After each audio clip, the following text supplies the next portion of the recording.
Alhamdulillahi alladzi nazzala al-furqana 'ala 'abdihi liyakuna lil 'alamin nadhira. Allahumma shalli wa sallim 'ala nabiyyina Muhammadin ba'athahu Allahu basyiran wa nadhira.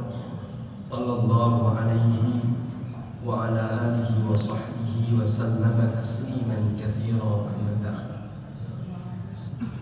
Wa qala ta'ala afala yatadabbaruna al-Qur'an am ala qulubin aqfaluha. Jamaah rahimakumullah. Allah berfirman, apakah mereka itu tidak mau mentadaburi Al-Quran, mikir terus ngamalno, atau apakah hati mereka itu tergembok?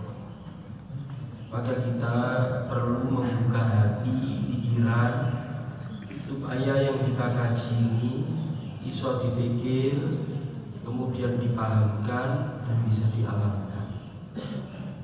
Surat Ali Imran ayat ke-16 itu harus melihat dulu ujung dari ayat ke-15.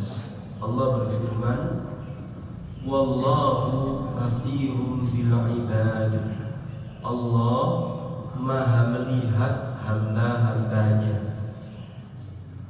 Ada sebuah kaidah disampaikan oleh para ulama, kalau dalam penulisan ibad sama abid yang artinya hamba, kalau alif itu namanya alful izzah, kalau iya itu ya'udzullah namanya. Alif itu menunjukkan kemuliaan, ya itu menunjukkan kehinaan seorang hamba. Maka wallahu basirun bil ibad, Allah maha melihat hamba-hambanya. Karena ini ditulis dengan alif, ini hamba sing dimulyakno itu. Sapa mereka itu? Yaitu alladzina yaquluna rabbana innana amanna, yaitu orang-orang yang senantiasa mengatakan, wahai Tuhan kami, sesungguhnya kami telah beriman. Setelah menyatakan keimanan, faghfir lana dzunubana, ampunilah dosa-dosa kami, wa qina adzabannar, dan jagalah kami jangan sampai tersentuh api neraka. Memang di dalam kitab ini nggak ditadaburi, tapi maksudnya ngeten, bertawasul dengan keimanan itu boleh, karena iman itu termasuk amal soleh. Tadi jenengan misalnya sudah kepingin apa-apa, ono ruko kok didol murah, apa duit-duit, ya gak apa-apa. Wahai Tuhan kami, sesungguhnya kami beriman, wis subuhan, melok ngaji sampai ngantuk-ngantuk mari subuh. Ya Allah terimalah, bila rezeki bisa beli ruko itu ya boleh. Boleh. Termasuk penyihirnya Fir'aun itulah rakus lah tentunya. Tapi mari delok mukjizatnya Nabi Musa beriman, maka mereka bertawasul dengan kesegeraan berimannya itu supaya segera pula diampuni oleh Allah. Nah, nanti silakan tengok sendiri di surat Toha, ya. Jadi para hamba Allah ini mereka menyatakan beriman dan menjadikan keimanannya sebagai wasilah untuk meraih ampunan. Siapa mereka itu? Aktivitasnya apa? Amalannya apa? As-sabirina, orang yang tangguh di dalam kesabaran. Was-sadiqina, wong sing rajin sedekah. wal qanitina, orang yang senantiasa berusaha taat kepada Allah. Wal munfiqina, orang yang senantiasa berinfak. Lek sedekah itu Pak, itu boleh jadi non material giving. Tapi lek berinfak itu pasti material giving. Tidak mungkin berinfak agak senyuman, tidak mungkin. Ya.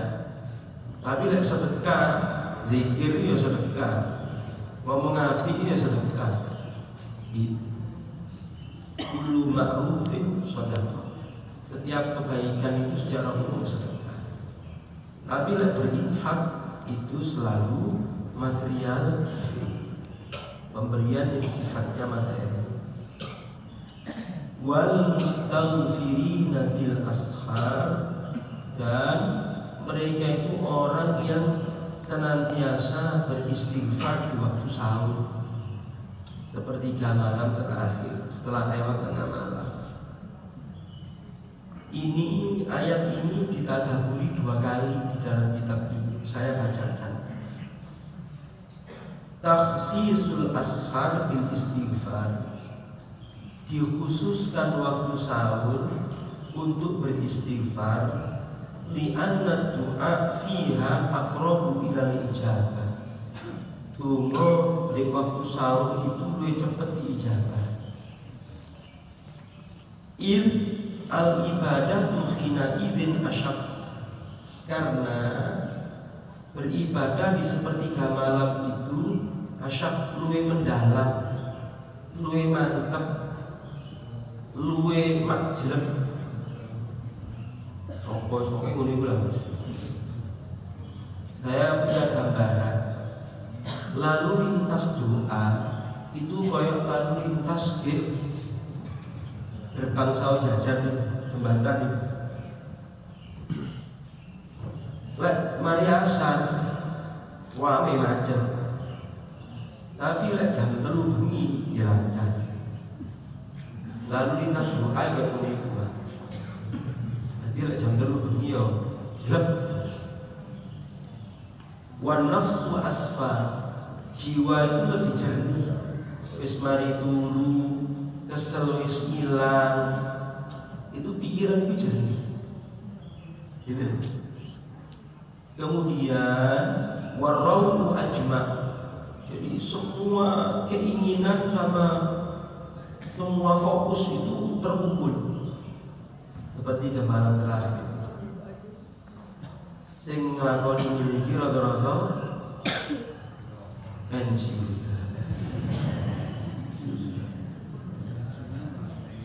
Itu memang orang tenang. Nah, yang berikutnya kanu yahyuna laila atau yuhyuna laila salat. Mereka itu punya aktivitas kalau malam itu sholat. Tsumma yaquduna fis sahar, kemudian duduk di waktu sahur, yastaghfirun, mohon ampun. Fayahtatimuna qiyamal lail bil istighfar, mereka menutup sholat malamnya itu dengan istighfar. Gitu loh Pak. Jauh sepuro utawa jauh no sepuro, itu sing paling anti seperti gambaran terakhir. Panjenengan nak wis ngerti ceritane Nabi Yakub dijauhi anak-anake. Qalu ya abana astaghfir lana dzunubana inna kunna khati'in. Ya, tolong jauhno sepuro aku ya, aku ini salah ya. Anak-anak Nabi Yakub. Maka bapaknya bilang, "Qala saufa astaghfiru lakum rabbi." Bapakmu ini kelak akan memohonkan ampun untukmu. Nabi Yakub menunda jawabna sepuro anake ngenteni seperti malam akhir. Itu Pak. Lah jenengan itu sampun ngetop lah seperti malam terakhir. Maksud dalam ya, mbok ruang lingkup dungone ojo sampai gak betul-betul emperan. Mosok sing didongakno liyane anak bojo. Ya sekali-kali tombone niku dijangga. Koncone niku dijangga. Ngoten lho, Pak. Pemimpin negeri ini dijangga jenenge di dalam bumi. Lek bikin kebijakan itu jane kasih sayang lan rakyat. Itu lho, Pak. Ya. Ayat yang berikutnya. Ayat ke-18. Syahidallah, Allah mempersaksikan, Allah bersaksi.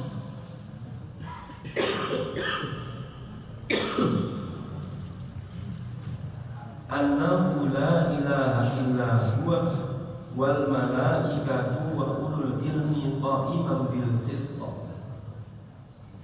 Bahwasannya tiada Tuhan yang berhak disembah kecuali Dia.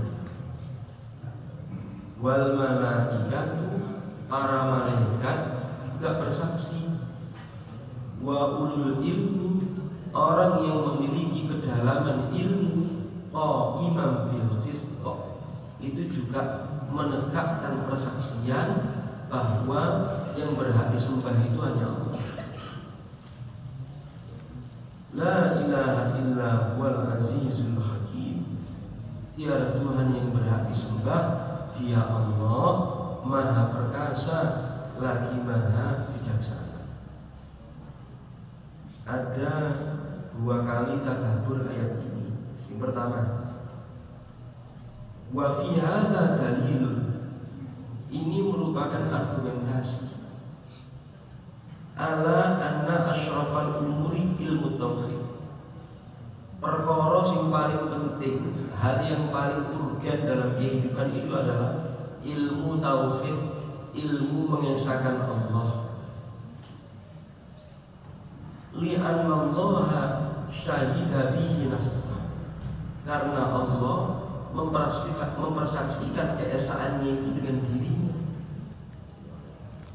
Wa asyhadu alaihi khawasu khalqihi, Allah juga ngajak makhluk-makhluk khususnya untuk mempersaksikan hal itu dan memilih ilmu yang mendalam, karena mereka lah yang bisa sampai pada keyakinan.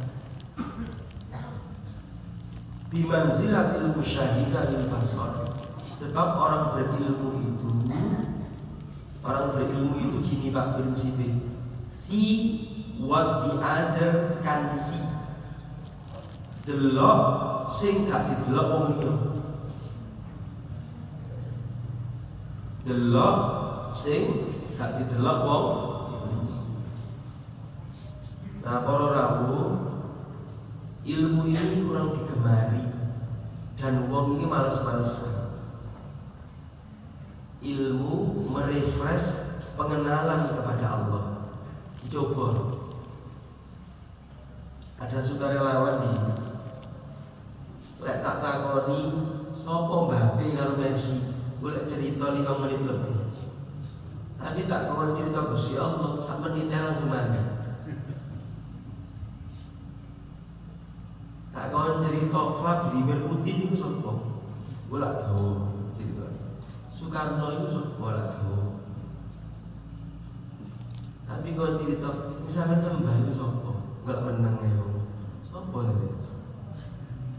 Wah, hatta orang itu cerita mereka rokok sing disenengi setengah jam gak mati. Tapi kalau cerita Gusti Allah, kalau hebat Gusti Allah, mana Gus? Mari sak menit mati. Nah, itu kalau tidak Anda biasakan, tidak akan bisa. Saya kasih kata kunci ya Pak ya. Putu-putu ini jenengan itu lagi mulai ngapal surat An-Naba.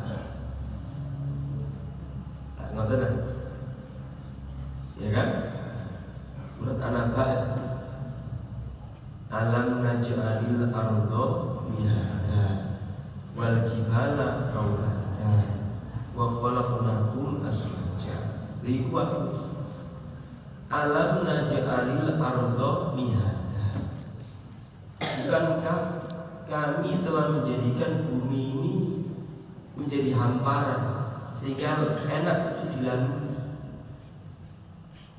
Bisakah kita itu memikirkan bumi dan penghamparannya ini tergambar kekuasaan Allah Ta'ala sing hebat? Sopo sing iso muni selain Allah? Padahal itu seorang cabang ilmu ini telu: geografi, geodesi, geologi. Harus itu. Terus takon meneh, wong sing belajar geologi, geodesi, lalu geografi itu terhantar untuk semakin mentauhidkan Allah atau tidak? Terus mari ngono, wal jibala autada, dan dijadikan gunung itu sebagai pasak. Ono ilmu ini jenenge vulkanologi. Iku cabang cabangnya sebagai proses terbentuknya gunung, lempeng tektonik, semua. Ya, jenis-jenisnya gunung, kandungannya apa, kelirnya kok beda-beda. Nah gitu. Nah, semuanya itu menghantarkan orang untuk semakin sing-sing ini bisa kotor. Dia ya, itu pernah nggak dipikir? Tapi bahkan ini kalau YouTube karena tensi muda gitu, lalu pikir kuning apa? Jadi memperluas pengenalan kepada Allah Ta'ala. Itu nanti anugerah yang Allah berikan adalah kekhusyuan, ketenangan hidup, tawakal, kekuatan iman. Itu. Nah, yang berikut.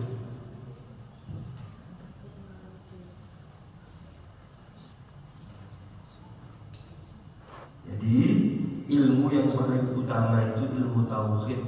Allah sendiri melibatkan dirinya untuk menegaskan hal itu, mengajak makhluk-makhluk khusus dan orang berilmu. Yang kedua, wa fi hadhil ayat dalilun ala syarafil ilmi min wujuhin katsiratin. Jadi ini ulama siji. Ayat ini juga menjadi argumentasi tentang keutamaan berilmu dari berbagai macam arah. Minha diantaranya adalah Annallaha qarana syahadatul ulama bi syahadatihi wa syahadatil malaikah. Yaitu Allah menyertakan ulama, kesaksian ulama tentang kuasa dan keesaan Allah itu dengan persaksian dirinya dan malaikat. Wa kafa bidzalika fadlan. Cukuplah itu sebagai keutamaan wong sing duwe ilmu. Niku wae lho Pak. Wong duwe ilmu itu melihat sesuatu yang tidak dilihat orang lain. Tapi jenengan nyeritakno wong iki iso ambek anu iki napa? Ambek dokter kawan cerita wong iku ambek anu iki apa lah beda. Coba sih jenengan cerita terbentuknya umbel karo upil. Ambek dokter kawan cerita terbentuknya umbel karo upil, gak beda. Kulo niki diceritani dokter, walah. Di pangkal hidung kita nih ada rambut halus jenenge silia, jenenge lah cantik silia, yang terus menerus melakukan gerakan menyapu. Nah, engko lek isuk kang itu dipanen dadi upil. Ngoten ada. Gitu. Oke deh kan lho, Pak. Paling kene mikirin ya gara-gara tonggo bangun iku malah urip aku pilih. Tadi orang berilmu itu melihat sesuatu yang tidak dilihat orang, yaitu bedone. Yang berikutnya, saya lanjut ayat 19. Inna dina indallahil Islam. Sesungguhnya agama di sisi Allah itu Islam. Apa Islam itu? Anjir dengan apa lagi ini? Tunduk patuh kepada Allah di dalam ketauhidan. Apa Pak? Iku dibaleni ping 15 iki. Engko biasa andal lali. Tunduk patuh kepada Allah di dalam ketauhidan, yaitu Islam. Wa makhtalafa alladziina utul kitab, tidaklah berselisih orang-orang yang telah diberikan Alkitab illa min ba'di ma ja'ahumul ilmu baghyan bainahum, kecuali ketika telah datang kepada mereka keilmuan karena kedengkian sesama mereka.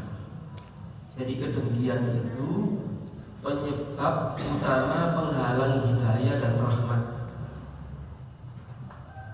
Wa may yakfur bi ayatillah, siapa yang ingkar kepada tanda-tanda kebesaran Allah, fa innallaha sari'ul hisab, maka sungguh Allah Maha cepat perhitungannya. Di sini tadaburnya begini. Sababul ijtima' wal ulfa, penyebab datangnya persatuan sama pertautan hati sehingga bersatu itu adalah jamuddin wal amalu bihi kulli, mau mengamalkan agama secara sempurna,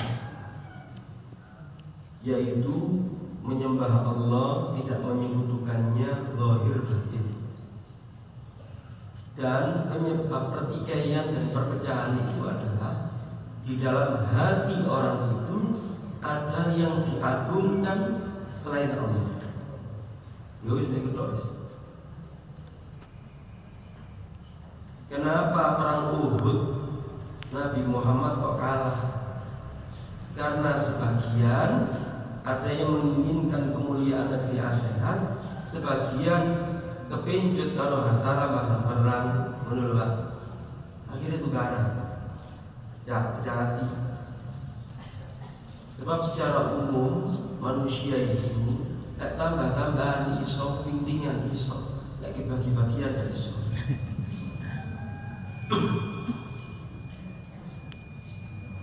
Itu. Nah, dari situlah muncul kedengkian. Itu bisa menjangkit semuanya, Mas. Yang berikutnya, fa'in hajjuka, kalau mereka terus-menerus mendesak Anda wahai Nabi Muhammad, aqul, maka nyatakanlah aslamtu wajhiya lillahi wa man ittaba'ani, sungguh aku berserah diri secara total zahir batin kepada Allah, juga orang-orang yang beriman bersama. Wa qul lil ladzina utul kitaba wal ummiyina, katakanlah kepada orang-orang ahli kitab dan orang-orang yang ummiyin, belum tersentuh dakwah, aslamtu, maukah kalian masuk Islam atau berserah diri patuh kepada Allah dalam ketauhidan? Fa'in aslamu, lek sampai dalam mlebu Islam, dalam bertauhid, patuh kepada Allah, faqad ihtadaw, nanti sama oleh hidayah. Wa in tawallaw, lek sampai tetap berpaling, fa inna ma 'alaikal balagh, kewajiban kami hanya menyampaikan. Wallahu basirun bil ibad, Allah Maha melihat kepada hamba-hamba.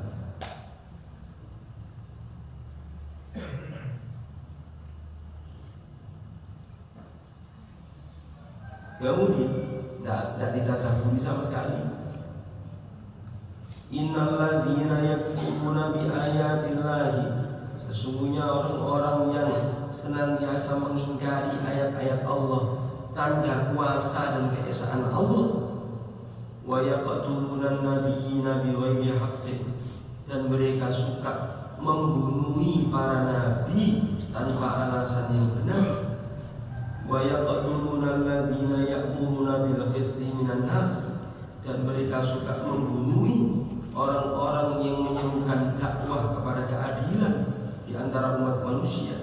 Fabashshirhum bi'adzabin alim, berilah mereka kabar gembira dengan siksaan yang pedih. Ini kalimat sindiran sing nopo. Beri mereka kabar gembira dengan siksaan yang pedih. Apa itu? Ulaika alladzina habitat a'maluhum fid dunya. Mereka itulah orang yang hapus semua balasan kebaikannya di dunia wal akhirah, dan di akhirat. Wa ma lahum min nasirin. Mereka tidak memiliki penolong pembela nanti di akhirat. Ada yang sekali diperingatkan melalui 3 ayat terakhir ini, yaitu bahayanya kedengkian. Kedengkian itu penghalang hidayah, penghalang menerima kebenaran, penghalang untuk mendapatkan masukan yang baik. Terus ayat yang kedua dari akhir tadi itu juga menjelaskan bahwa amar ma'ruf nahi munkar itu, kewajiban itu telah ada pada umat-umat yang terdahulu pula. Sekarang cara mengamalkan, jadi cepat nih, karena sabun tip nih. Cara mengamalkan satu halaman ini, yang pertama, ibhas an mahbubin dunyawiyyin ta'allaqat bihi nafsu. Carilah satu hal di dalam kenikmatan duniawi ini yang Anda sangat kemelekatan. Bahasa Indonesia, Anda sangat gandrung, Anda sangat cinta, Anda sangat sulit meninggalkan. Wes, kalau kali ini contoh yang simpel lah, karena nom-noman latihan kalau bino kan kalian pun menurut saya tidak ada soal pasal yang benar. Orang juru jepling ya kalau belum beritahu, aku tuh, nah bisa nggak latihan untuk hidup ini tidak bergantung dengan handphone, bisa? Latihan, atau makanan yang paling disenangi itu lauk mesti kerupuk buku kerupuk itu fardu ain aku jadi sekali-kali rela bersabar. Saya lagi latihan tentang dino ini nggak sambel lah, harus latihan mau ini rasanya ini nggak sambel, pergi ke dunia lain gitu ya. Pada zaman sekalian, ini gitu suruh gitu. Caranya latihan itu, ya poson. Nomor 2, ud'ullaha bi hajatin turiduha. Anda berdoalah mohon terkabulnya satu hajat, keinginan Anda. Wa qaddim qabla du'aika amalan shalihah. Tapi sebelum donga itu berbuatlah baik, terus donga. 2. Nomor 3, sholatlah hari ini, sholat malam meskipun cuma 2 rakaat, terus beristighfar. Sampun sedaya tauji arahan kehidupan. Rendah hati atau rendah hati kepada Allah, tawadhu'un lillahi ta'ala. Rendah hati tidak menyombongkan diri kepada Allah. Maksudnya tadi, famahma balaghat fi maqamatil ubudiyah. Meskipun Anda itu orang yang sibuk di dalam ibadah, fa anta muqassirun fi haqqillahi ta'ala. Anda masih belum nyucuk untuk mensyukuri nikmat Allah. Karena itu sih butuh istighfar, benar Pak Ustaz. Itu. Nomor 2, ilmu tauhid, ilmu mengenal Allah, ilmu mengesahkan Allah itu ilmu syar'i yang paling penting. Nah, bapak-bapak di sini itu senang membangun ilmu itu atau tidak? Maksud dalamnya kan Rasulullah itu dahulu jadidu imanakum biqauli la ilaha illallah. Refreshlah, perbaruilah pengenalan Anda kepada Allah dengan kalimat la ilaha illallah. Nah itu terus dilakukan. Terus nomor 3, orang-orang ahlul kitab itu terhalang dari anugerah bukan karena sedikit ilmu atau apa, bukan, tapi mereka itu justru setelah dapat ilmu tapi timbul kedengkian. Maka pada jemaah sekalian, mohonlah kepada Allah agar hati kita itu bersih dari sifat kedengkian. Dan kedengkian itu rata-rata teman satu profesi. Ustadz ambil ustadz, imam ambil imam, muadzin ambil muadzin, tukang becak ambil tukang becak, sopir mikrolet ambil mikrolet, sopir mikrolet gitu. Itu udah hati. Baik, sudah selesai. Semoga bisa diamalkan. Ya, kita tutup. Subhanakallahumma wa bihamdika, asyhadu an la ilaha illa anta, astaghfiruka wa atubu ilaik. Assalamualaikum warahmatullahi wabarakatuh.